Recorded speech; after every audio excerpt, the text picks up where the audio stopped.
According to the ageless wisdom, there are 7 planes of expression of which we are part, and which are part of us. For our purposes, these are represented here by the colours traditionally associated with them. They also have their Eastern names which have come down to us, but for now we are concerned more with what they are about. Each level has its own energy, and we draw on these energies to sustain us, and for different experiences during our incarnations. After death, these various bodies that we have within us all the time, or which we are a part, enter into their various relative realities, and when their time is up, they also drop away like the physical body. And so there is the idea then of a progression through subtler and subtler realms of being, until we are left with simply the purest spiritual essence of the experience that we have had achieved in this physical life. And so there is, if you like, the drawing in, the reabsorption of the spiritual impulse of the human being back into those higher or finer states of reality from which we emerge. Now, through that transition, through those reabsorptions, we are conscious to a large extent, depending on our individual context, and we experience, and we can still grow, and we can still change. There is no death again.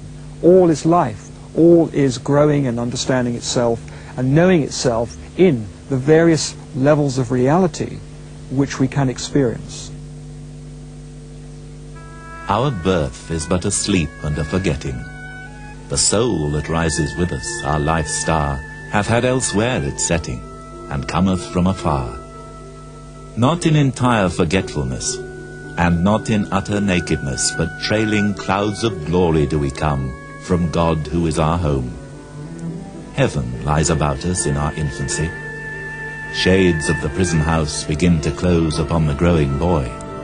But he beholds the light, and whence it flows, he sees it in his joy.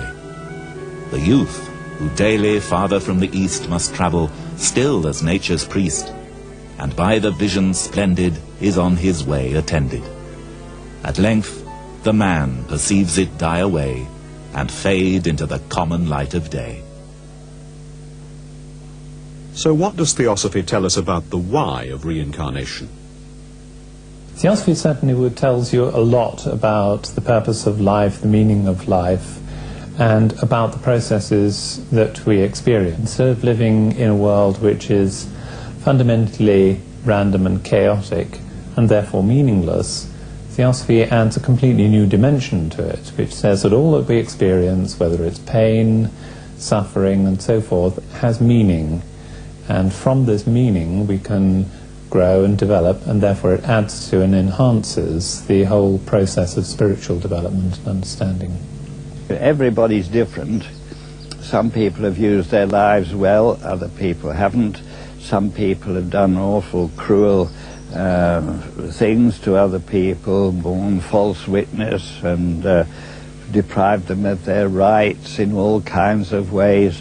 Well, there's a sort of punishment that is visited on us according to all these things. The variables are almost infinite. There must be, everybody suffers or enjoys quite differently according to what they've put into life and their previous lives.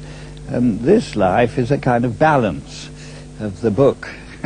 You bring forward the debit or a credit balance according to what you've done before. If you bring forth a nice credit balance, well, you're very lucky. But you did it. The law is perfectly just. Whatever it is you suffer from now is nearly always and almost entirely your own fault. The qualities that we need to experience in each personal life are largely determined by the law of cause and effect, karma. So all that happens to us, we are taught, is entirely of our own making.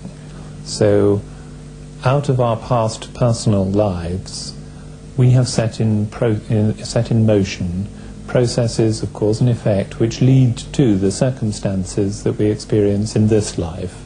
So the qualities, nice or nasty, that I experience in this personality are the outcome of my previous actions in past lives.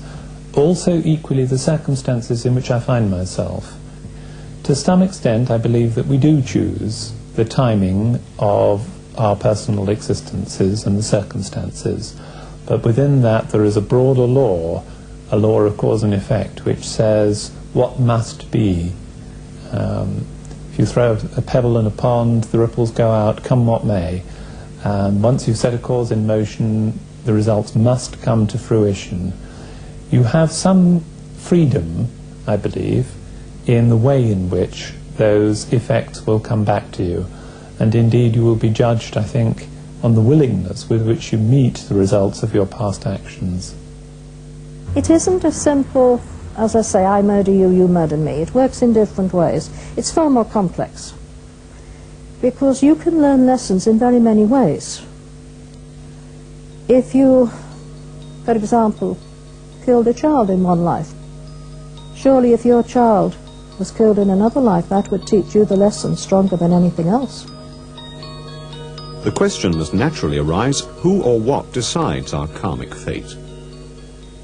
The law decides, but decides entirely according to what you have done. The factors that decide it,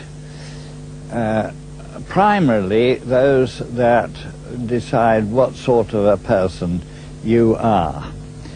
Because what sort of a person you are affects your environment. And the law of karma applies insofar as what you have done will determine the circumstances of your next life. Now that involves your parents. So to some extent you get the parents you have deserved by the karmic consequences of what you've done. The whole thing is magnificently worked out, and automatically. The effects of an act are inherent in the act itself. Nobody decides. The thing is working along all the time, cause and effect, at all levels of being. And there's no escaping it. No vicarious atonement, as we said before. No forgiveness of sins. Nobody carrying the can for you. All that we are and all that we do, we are responsible for. And that seems to me to be a law of perfect justice. You can put off to tomorrow, but there are consequences in doing so. If you're unwilling to meet the results of causes that you set in motion, they tend to get more severe. You can see, similarities with this. I might say, well, I'll give up smoking, but I'm not prepared to do it today. I'll do it next week, next month, next year. Each day, each month, each year that you delay, the consequences of your action get more marked, more pronounced. In a year's time, you may regret that you didn't do it tomorrow, but nonetheless, the choice is yours. But there are consequences to be taken into account with delaying taking those actions. It's understood that in all things we have free choice, and therefore the factors that lead up to our reincarnation are very much to do with the nature of the self, the choices it is going to make, the choices it has made, the things it needs to do to fulfill itself.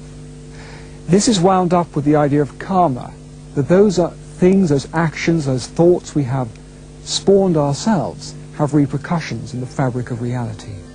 So to a large extent we choose to come back. We are driven by those impulses of which we are constituted. So why don't we remember our previous existences? For most people it actually is a kindness not to have the memory of their previous lives. Because what you first pick up quite often is the way you died. And there are some very painful deaths. And also, you can get caught up in the glamour of a previous life. But after all, if you were Emperor of China in your last incarnation, you still have to get up and go to work tomorrow. So who you were or what you were previously is not really important. This is your only important life, because this is the one you're living now. You are what you have made yourself previously. And your next incarnations will depend on what you do with yourself this time, built on to all the other incarnations you've had.